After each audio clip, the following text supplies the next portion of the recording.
Brexit boom or Brexit doom? Investment in the UK from companies around the world soared to a record high before the vote to leave the EU, according to government figures. The total number of projects funded by foreign investment rose to over 2,200 in the last financial year, which is more than a 10% increase from the previous year. The data reveals that the US remains the biggest source of direct investment, accounting for 570 projects. China and India are also major contributors. Well, the figures suggest the economy isn't quite crashing as predicted.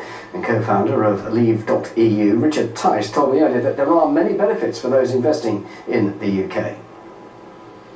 Low corporation tax rates that are coming lower still, a strong, reliable legal system, good industrial relations, all the things that actually have nothing to do with Brexit, but has everything to do with why Britain's a fantastic place to invest in. And if you look at FDI figures consistently, we outperform almost everybody else within the EU, most nations around the world, and there's no reason for that not to continue, because those fundamentals are the same. Is there no reason to suggest that really won't continue? Because we don't know what's going to happen after Brexit. We really don't know. It's going to be several years from now. So in the meantime, business carries on, doesn't it?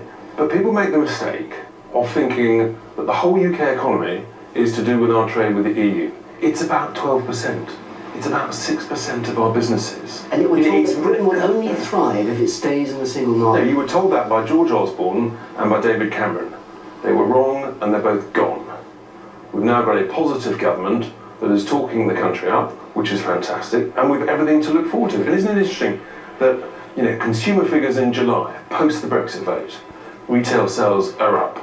The second biggest house builder in the country, reservation levels, visitor levels, are all up over 15% each. These are strong bits of early data coming out that show that actually the consumer is not worried. The consumer's positive about Britain, about what's happening to our economy. But shouldn't financial institutions and the Bank of England perhaps be the ones we should be listening to and not the consumer? The Bank of England has panicked in effect, saying we've got to invest £170 billion, pumping it into the economy with quantitative easing. We're going to drop interest rates to the record low because they see storm clouds ahead on the horizon.